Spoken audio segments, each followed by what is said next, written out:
You're listening to Music Tectonics.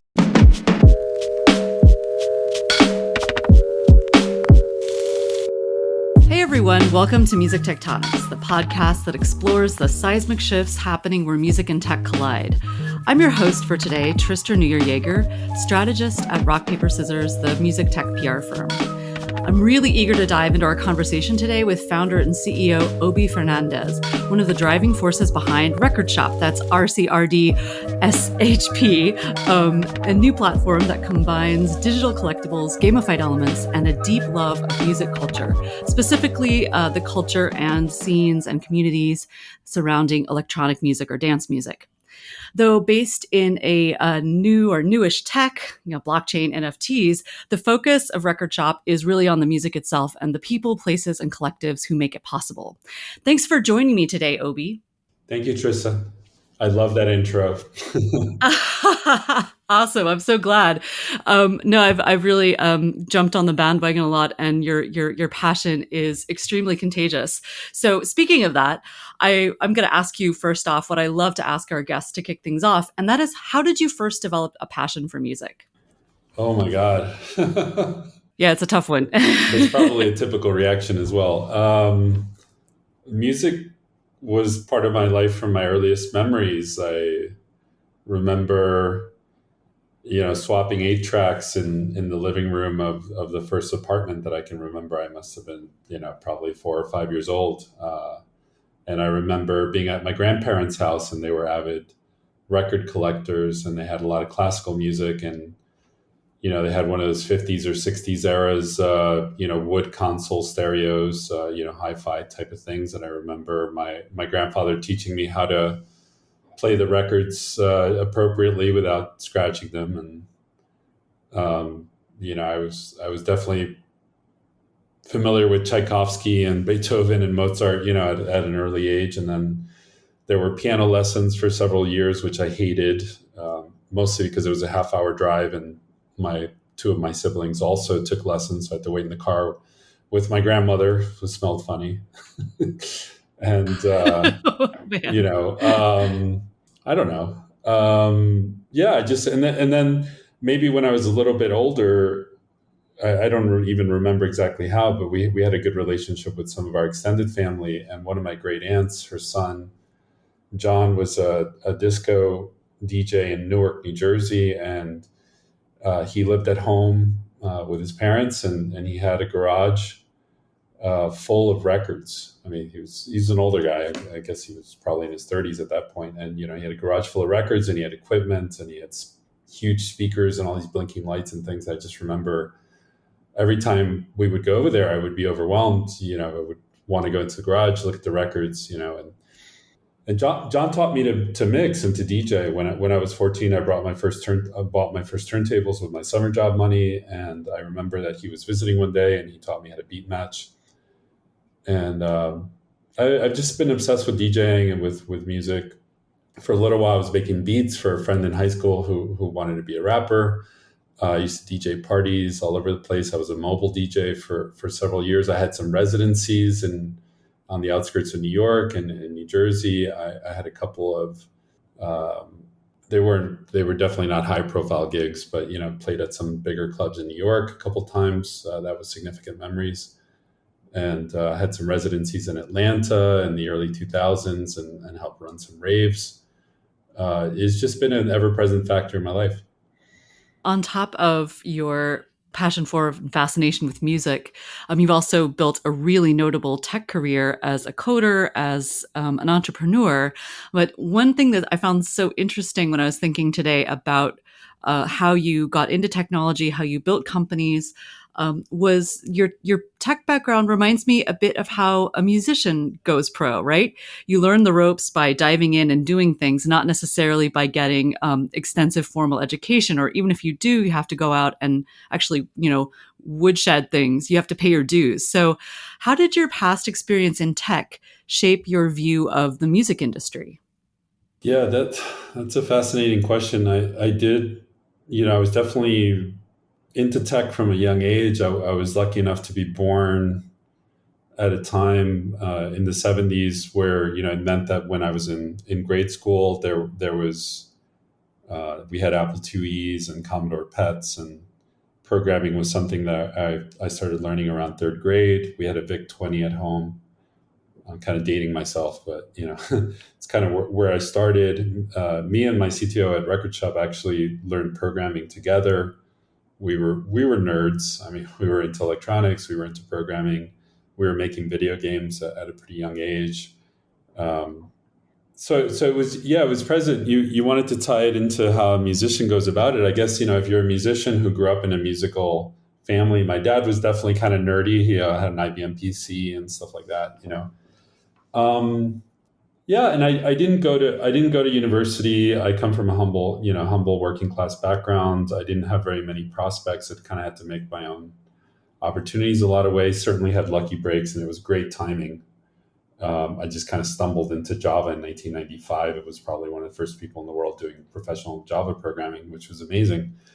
I've had some lucky breaks like that. Definitely something that any musician that has succeeded definitely has to go through some period of lucky breaks as well.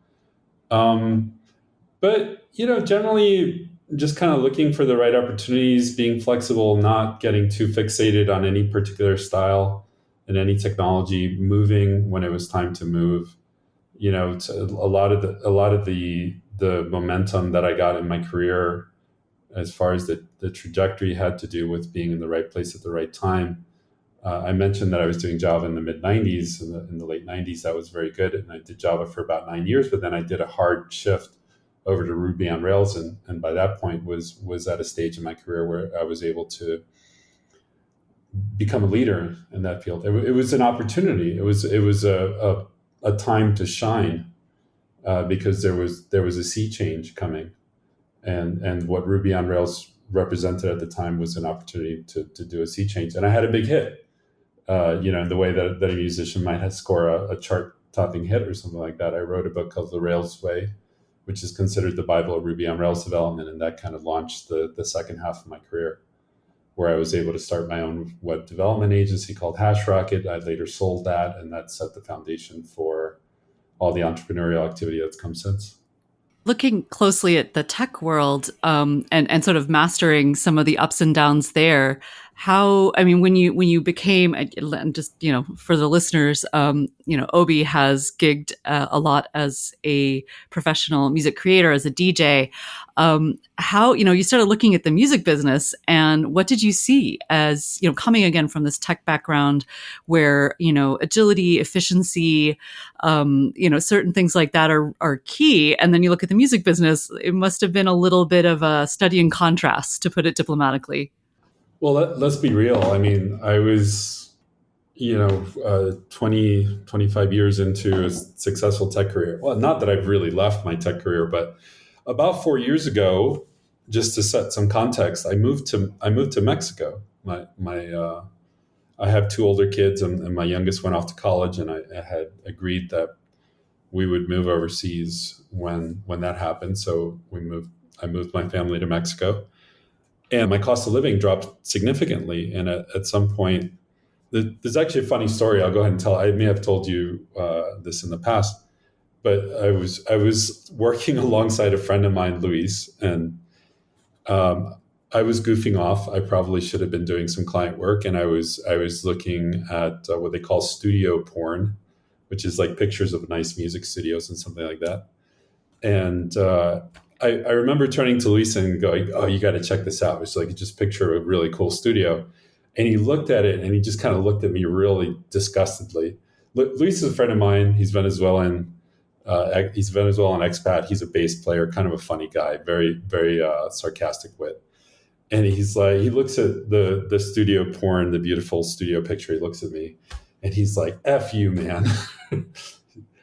Censoring myself for your podcast here. I don't know how. But no, that's cool. Thanks for keeping it family friendly. I was like, "What?" And he goes, "Dude, you have the money, the time, and the resources to actually set up a beautiful studio like that, and I don't. So F you." And so that was about 4 years ago, and it some would argue that it provoked a little midlife crisis for me, being in my mid 40s or going into my mid 40s, and I was like, you know what? This guy's right. Like, I do have I do have the ability to have a studio like that. And I started working on it. And also, I mean, I had been making music since 2001, kind of on a hobby basis, with what you would call a veteran producer, I guess. And I had started making music again, a little more than I had over the years, just because I had a little more free time as I got older. And I decided to go for it. I was like, okay, let's figure this out. And I started diving into, okay, well, what's it going to take to tour? What's it going to take to get signed and whatnot? I had some significant help along the way, with some producers that I became friends with and asked for tutorial help. Like basically, I was too proud to just go the full ghost production route, right? Like I know that one viable way, if you have money, is just to go ahead and buy your tracks. And I always imagined that if I did get lucky with a ghost produced track and like it became popular in some way, that people would be like, wow, I love what you did with such and such track. And I just couldn't live with my pride could not bear like having to smile and grin and go, yeah, it's awesome, isn't it? And like knowing deep inside that I didn't actually Yeah. work on it. So that was a non-starter. I had already been working on music for years. The problem is that the 80-20% rule, pops up in this circumstance where that last 20% of finishing a track is actually kind of hard, right? So, it takes years to learn. So you got to get help with that, or at least, some pretty heavy duty instruction. And I was humble enough to realize that, you were kind of asking me to tie it to your tech career. I mean, one of the things I learned in your tech career is that you can't be an expert in everything. Like, and it's okay to get expert help when you need it. And this was a case where I just went ahead and got the right help, to start finishing tracks, because I wasn't interested in putting out crap, right? Like I was already at a stage in my life and my career and my personal pride where I was like, well, if I'm going to do this, I'm going to do it right. And one of my first singles was signed on Perfecto Records, and it was something I was really proud about, and got some other good signings. But along the way, if you want to talk about study of contrasts, I mean, it's not necessarily that I wanted to make a living with music, but once I started figuring out what a touring musician makes, especially a C-list or B-list, like, when you're starting out, I was like, whoa, like this is a big difference in the 6 figures a year I'm used to making. Even if you're successful, I think as a touring DJ, you're lucky if you're pulling down 100,000 a year after expenses, So I kind of knew once I started looking seriously into it that it wasn't going to be a way to make a living. And yeah, I mean, that's a reality everyone's got to face, right? And that's part of what propels me today in terms of the project I'm working on. And we will get to the full details of that project in just a second after a quick break. We are thrilled to announce that Will Page and Vicky Nauman will sit down for a fireside chat at Music Tectonic's 2021 conference. Will Page just came out with a book, Tarzan Economics, that distills essential principles for pivoting through disruption. He's learned those lessons through 20 years of watching the rise and fall of the music industry's fortunes as former chief economist at Spotify and other leading companies. Come to Music Tectonics to get Will's insights on how the pandemic accelerated disruptions to the music industry and what's next on the horizon. He'll be in conversation with Vicky Nauman, tech-savvy consultant and music industry connector. Will and Vicky's fireside chat will be part of the online conference October 25th through 27th. But don't forget, one ticket also lets you join safe in-person events on November 2nd in Los Angeles, and those will be very fun. Get your Music Tectonics ticket at musictectonics.com. Okay, we're back here with Obie Fernandez of Record Shop. And Obie, I would love to start out this segment with just a bit about what Record Shop is. And it's got a really intriguing model. And so it'd be great if you could just lay out the basics for us so that everyone can get kind of where you're coming from. Cool. So the basics are, and kind of what's propelled me is that, now I've been working, let's say, in the music industry, with scare quotes, for 4 years, releasing music and started organizing parties again and stuff like that, and interacting with a lot more touring DJs again, and realizing that there's very little money in this. And then during pandemic, I started hearing about friends that were selling studio equipment. And I was going, man, but this guy has a ton of fans, like talking hundreds of thousands of fans, legendary music. Like, why is he selling studio equipment? It can't just be a matter of bad financial planning or, stuff like that. And realizing, okay, we're probably as musicians leaving money on the table. Like there's probably a way to capture some of the revenue that we used to get as artists during the quote unquote golden years. Like I started questioning some of the accepted wisdom, let's say, or some of the status quo of the current business model around how you make money, which right now is primarily streaming and touring, right?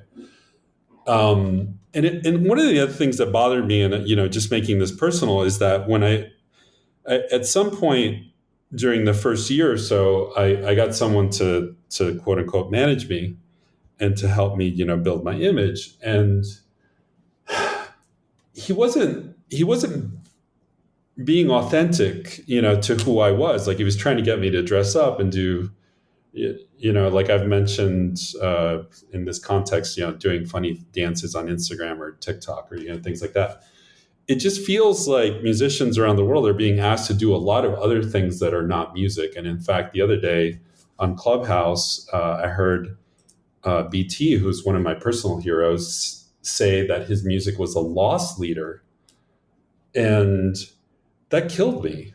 That really, really killed me to hear someone like BT, who is so musically gifted, so talented, works so hard, is so proud of what he's accomplished. And as a fan of his, I'm so proud of what he's accomplished. For him to say that his music is a loss leader was devastating to me. And I'm sure devastating to a lot of people to think that that's the case. And I'm saying, as a society, are we really willing to throw out that baby with the bathwater? If the bathwater is this new attention economy that we live in, and TikTok and user-generated content and all these new realities that we need to deal with as musicians. So anyway, that's the big, long context, and I'm sorry because I ramble. It's all good. What Record Shop is a platform, and that platform has a system, a series of mechanisms and practices and patterns, so that as musicians and as musician-related entities like brands, record labels, parties, festivals, even music equipment providers, we can create almost tangible digital goods that are of interest to fans. And what do I mean by almost tangible? There's kind of NFTs, non-fungible tokens, for those of you that are not aware of them quite yet. They provide a way of creating digital items that are scarce goods or limited edition, in the way that a signed autographed collectible is a limited edition, in the way that a box set that there were only 1,000 or 5,000 created of is a limited commodity. Only 5,000 fans can have that. NFTs give you the power to do that with digital goods. And if you're an early adopter and you're a nerd, or you have nerdy friends, and you're crypto savvy and blockchain savvy, like, you can definitely go out and do this yourself. And Don Diablo has been doing it, and RAC, and most notably Blau, did it with the big NFT purchase in the spring, and that was a big deal. And it's like, that's great. What we're doing is taking the learnings from what they did and systematizing it in a way that can be taken advantage of by more artists and by mainstream artists as well. And I'm not talking about Justin Bieber and Ariana Grande and pop stars and major labels. I'm talking about the people who are currently left out, the people who are not making ends meet, and yet do have a legacy of great music, do have legions of fans, do have a lot of hard work that they've poured into their careers, like something for them. And I think that there's so many of them out there, right now, that there's a very good opportunity. So we exist in the middle. We have the major labels and everything that they're doing with their pop stars, and that's all well and good.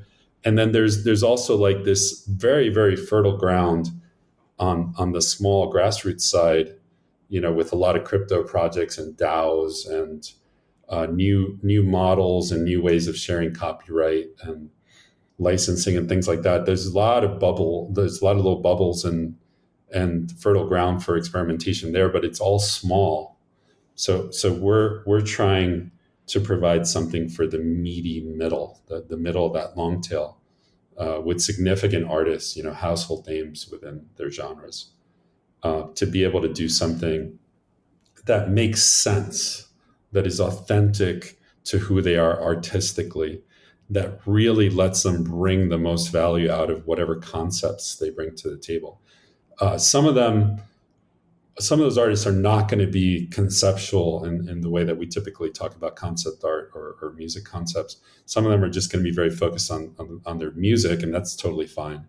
But some of them do have these rich universes of characters and themes that they revisit time and time again in their music, and that they can draw upon and create interesting collectibles for their fans. And we think their fans will eat it up, in the way that we've seen happen with other NFT projects. So.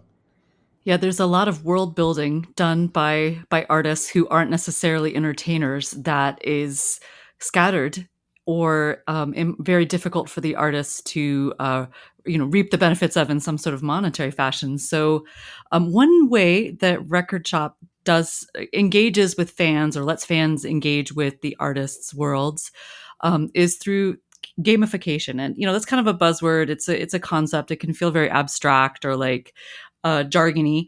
But let's talk a little bit about how you guys approached the music fan experience on Record Shop, and how the sort of gaming ideas play into how people can interact with the collectibles. So it's not just like an NFT where you buy it and then you brag about it. Tell me a bit about how you guys have set things up to make it a little bit more exciting and fun. Sure. The fan experience is generally about how big of a fan you are, like how much does it define your life, right? So there's certain key artists who are so significant in your life if you're a music fan, that let's say your friends know that you're a fan of that artist. Your mom knows that you're a fan of that artist, because they help define who you are. And as someone who has been that way my whole life, I think that's a really cool part of humanity. And that's part of what I don't want to go away, right? Like I want my grandchildren to retain that. I don't want music and musicians to become so commoditized, devalued that no longer even exists anymore. The way that we gamify it has to do with the ways that you authentically engage with the artists that you love and make them part of your life. You can break that up into different categories. I mean, some of our categories of gamification have to do with like how much you engage with that artist or their collectibles in ways that let you produce increasingly rare collectibles or artifacts. So combining different common collectibles, could result in rare collectibles. We define rare on the platform as having less than 1,000 copies, I believe. Combining rare collectibles can result in legendary collectibles, which are collectibles have less than 100 copies. And the results of holding those rare and legendary cards can be closer engagement, closer relationship with the artists themselves. Like some of our legendary cards will eventually have communications privileges with the artists themselves. And part of what we're trying to drive there is engagement, whether it's gamified or not, that increases patronage on both sides of the equation. As fans, we like to patronize our favorite artists, and I actually believe that as artists, we like to receive that patronage not just for its benefits, but also because it's nice to have relationships with your top fans, right? Like, why do we invite fans into the green room? Why do we let fans be in the DJ booth sometimes? Because they're our supporters. They're the ones that got us there. And, we're looking for ways to enhance that experience.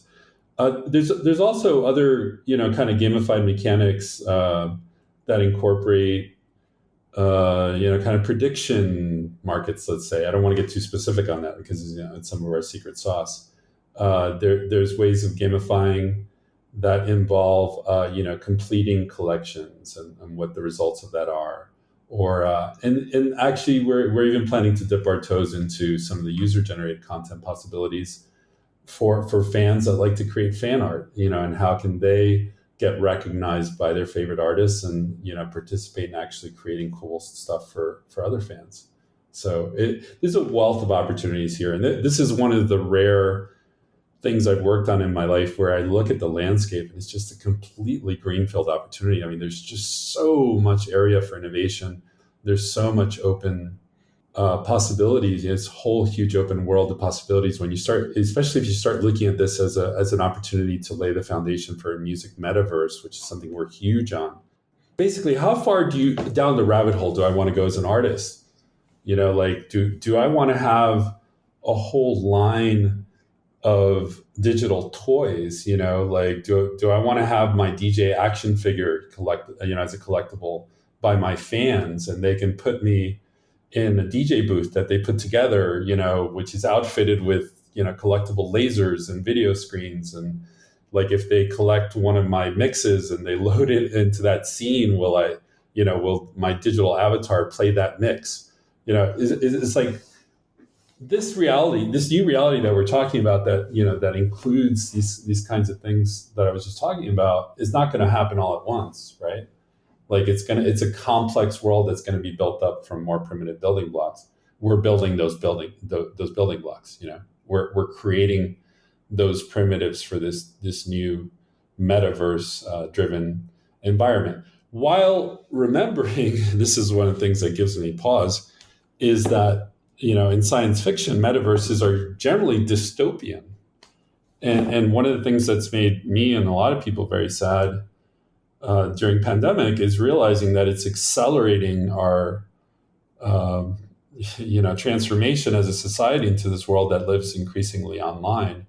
And I think many of us shudder at the possibility hinted at, or not hinted at, but basically indicated in movies like Wall-E, where humanity's on this spaceship and they're all obese and they're sitting in these recliners and they have VR headsets on. And it's gross. Like, to someone who, I'm a DJ. I love to make people party, to play music that makes them feel good in a live setting.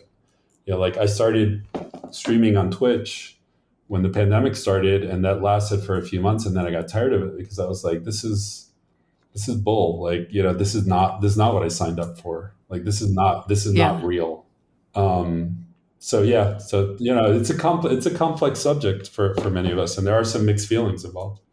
Well, I think one element that's rarely discussed in the music realm, but that would be vital to creating perhaps a metaverse that wasn't a blatant dystopia, is the aesthetics of it, right? So you talk about, every artist having either their own kind of world building project or concepts or characters that come up again and again, or even just the aesthetics of a community and especially in the electronic music world, where so many communities are very proud of their culture that they built through their music and through their fashion and aesthetics. So I'm wondering if we could talk for a second about digital experiences and the aesthetics of them. How do you give people the tools to reflect their music or their community fully? And how do we make it so it's a positive one that increases engagement and, dare I say, human happiness, as opposed to damning us all to a more fractured, fragmented, psychologically depressed state? Sorry, I'm throwing the big questions here at you, Obie. Sorry about that. Okay. How do we give them the tools to make it authentic? Yeah. What does that look like? What does that feel like? There's deep philosophical answers to that, which would probably involve us, like, smoking a joint or something. But I'll give you my basic fundamental assumption, which is at the heart of what we're doing at Record Shop, is let the musicians make more money with their art. Yeah. Like, that frees up room for deeper exploration of that art. It's like super simple and super obvious, right? Like, right now, the pace at which you need to output new work keeps accelerating because in order to stay relevant and keep your stream numbers up, you have to put something out every 2 weeks. That is not conducive to authentic, innovative, groundbreaking work. That is conducive to lowest common denominator, phone it in, take advantage of whatever hacks you can take advantage of. That's the dirty little secret of the industry right now, or maybe not even a secret. Is that everyone's in this mode where they need to produce, and that's destroying our culture. It's destroying our culture. There's no room for innovation when you can't make enough money with what you do produce. We're trying to turn that tide, and I know it's really, really hard, but the payoff would be so huge. I think that's an interesting point, that giving artists more resources to work with would fire up their creativity. I mean, how many, in my past life as a music publicist, I talked to so many artists who, had visions that they couldn't act on, right? Because they just didn't have the budget. So it's cool to think that what would we unleash if people had more money to reinvest in their creativity? That's right. And, concepts take time to get right. I just remembered Janelle Monae. Are you a fan of Janelle Monae? Yeah. You remember when she came out? I mean, with some of her concept albums. I'm trying to remember what the name of the first one was. But there was art involved. There was ideation. There was it's kind of like creative, artistic direction that, as an individual producer, just putting tracks out, you can't achieve. But if you think about the reason that you can't achieve it is because there's just not enough money there. Mm-hmm, exactly. Unless you're independently wealthy or something, it's just not going to happen, right? Like you don't have the money to recruit the artists that you need and to take the time to actually do it right. And therefore it's not worth taking the risk. But if we increase tenfold the amount of money you can make and actually give most of it to you up front, I think you'll see artists, going back to the drawing board and reconsidering their workflows, reconsidering how much they invest into individual releases. And that's something that makes me incredibly excited as a fan. That is really super exciting. And I think we'll talk a little bit more about what might lie ahead and a little bit of fun speculation in just a second after a quick break. Whoa, the ideas are flying fast on this episode. If you want to follow up on anything we're talking about today, we've made it easy. Head over to musictectonics.com and find this episode on the podcast page. You'll see show notes full of links and a time-stamped roadmap of the conversation. We're not responsible for internet rabbit holes you tumble down in the process. Now, let's get back to the conversation. Hey, we're back with Obie Fernandez, the founder and CEO of Record Shop. And now we get to, I love finding out how people get excited about music, but I love even more speculating about the future and letting people dream a little bit. And Obie, you are the kind of guest I think that is going to really rock my favorite part, which is looking ahead, imagining what could be. So let's start a little bit more concrete. Where do you envision the music industry in 5 years or so, roughly? So let's say near term. We can talk about best case scenario. We can talk about worst case scenario. How are you feeling today?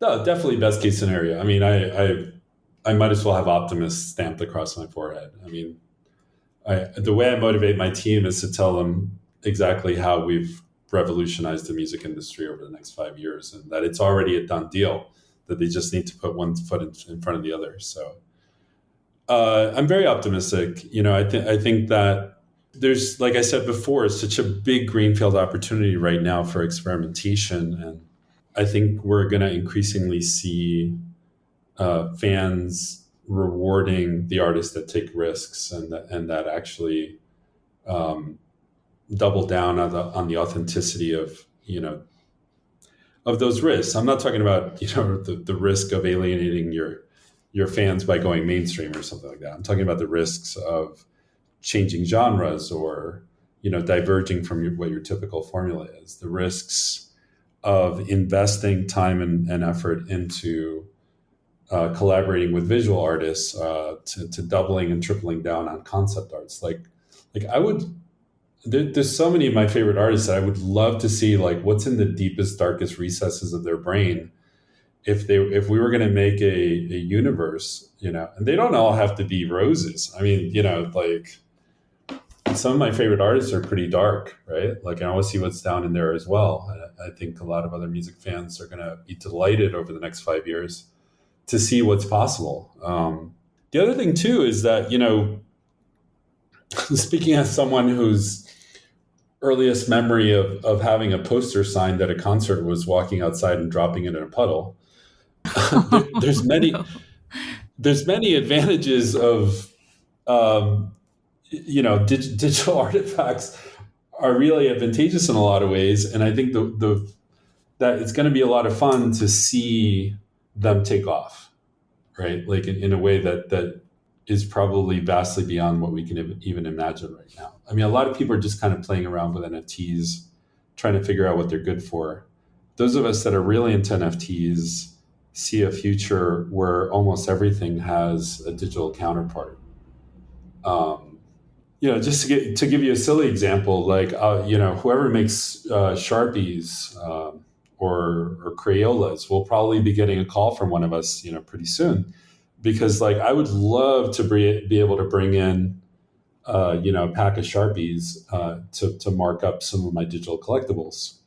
We're doing mixtapes on Record Shop, and I can see a future in which my video game character, maybe not in Fortnite, but whatever comes after Fortnite, is wearing a Sony Walkman, which is an NFT that's playing a Record Shop mixtape. Yeah, the interesting possibilities of sort of a hybridization of all these cool analog things of the past, plus whatever crazy stuff we could come up with that isn't, tied down to physical manufacturing or, the physical world. I mean, that's like such a fertile place for exciting innovation and just crazy ideas that could be so much fun. It's like, I think Ready Player One kind of, even though it's dystopian, if you take some of the cooler aspects of that, really, really kind of shows us what is possible. The different ways you can repurpose brands and characters and intellectual property into things that they were never intended for, and yet it's cool. Yeah, I mean, it's dependent on the artist on how far down that rabbit hole they want to go. Like we were talking on my team about DJs. DJs having action figures, digital action figures, like toy lines, based on your favorite artists and stuff like that.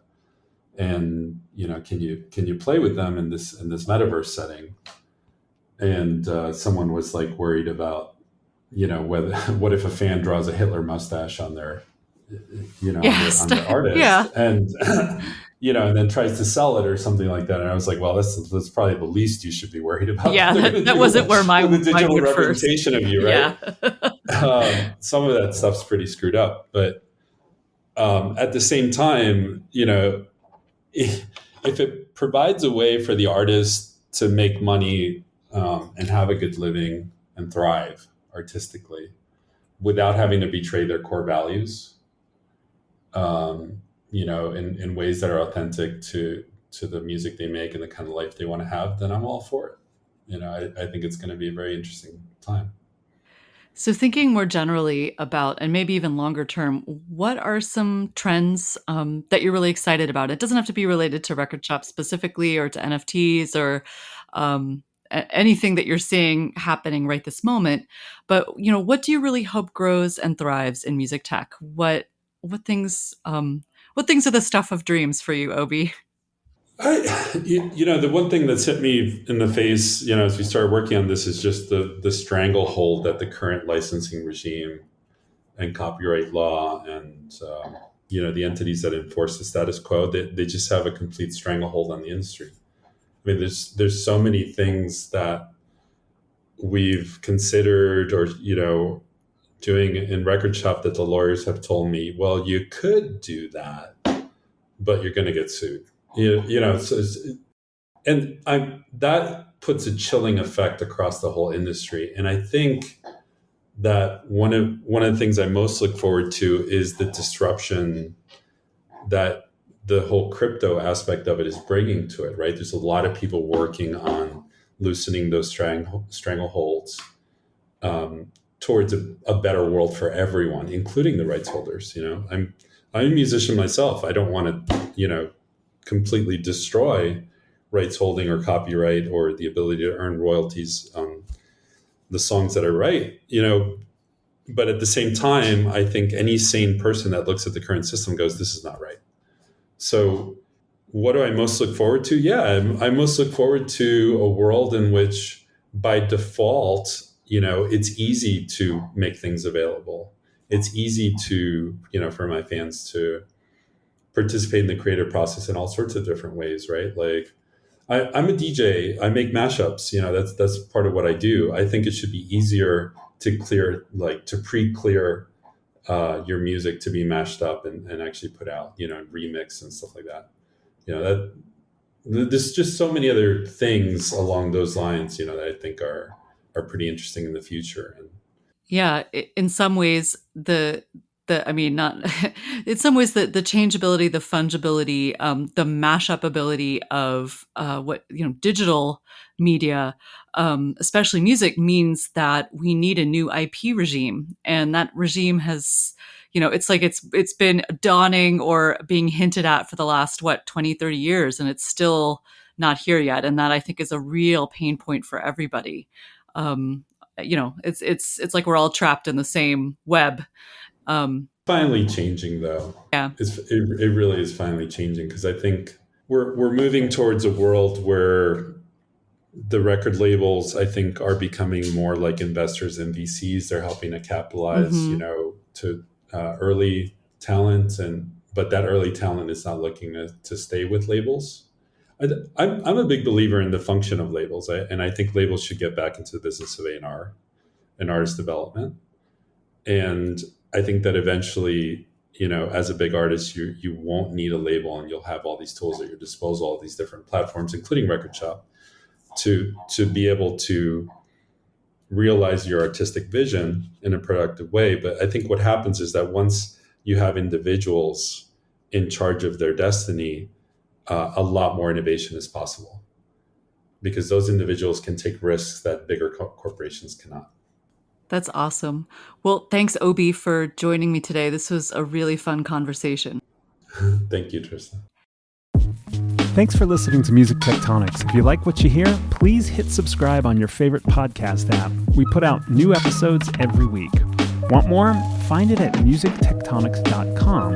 You can dig deeper into this episode, learn about our annual conference, get the Music Tectonics app, and sign up for our newsletter. musictectonics.com has it all. Also, look for Music Tectonics on Twitter, Instagram, Facebook, and Clubhouse. And connect with me, Dimitri Vitsa, on LinkedIn. Peace. You're listening to Music Tectonics.